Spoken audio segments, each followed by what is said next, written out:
না বললাম না। সুখ মিলবে না, সুখ মিলবে না, সুখ মিলবে না।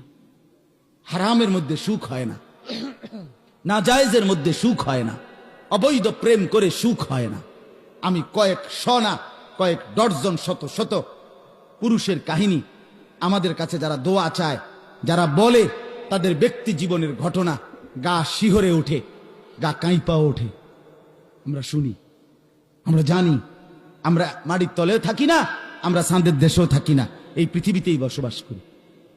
এজন্য বন্ধু, আমি আমার অভিজ্ঞতা থেকে বললাম, তুমি নষ্ট হইও না, তুমি চরিত্রহীন হইও না যুবক।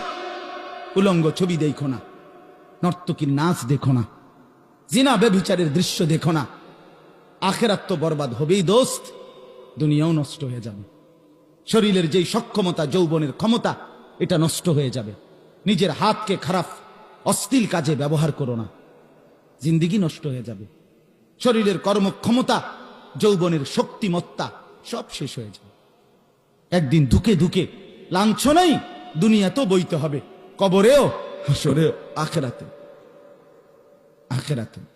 এজন্য একটা ছেলেও যদি বুঝে থাকো, আমার কথা মনে রাখো, আল্লাহ তাআলা ইন্তজাম রাখছে, সুখের উপকরণ, আনন্দের উপকরণ, ভালোবাসার উপকরণ।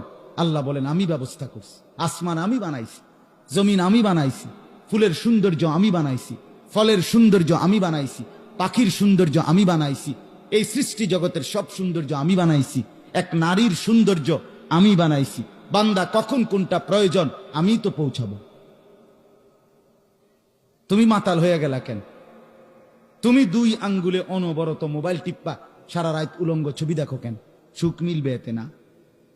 চরিত্র নষ্ট হওয়া ছাড়া, যৌবনের ক্ষমতা নষ্ট হওয়া ছাড়া, আখলাকটা নষ্ট হওয়া ছাড়া আর কি হবে? মানুষ বখাটে বলবে, মানুষ দুশ্চরিত্র বলবে, মানুষ লম্পট বলবে, মানুষ ব্যভিচারী বলবে, মানুষ পরকীয়ায় আসক্ত বলবে, মানুষ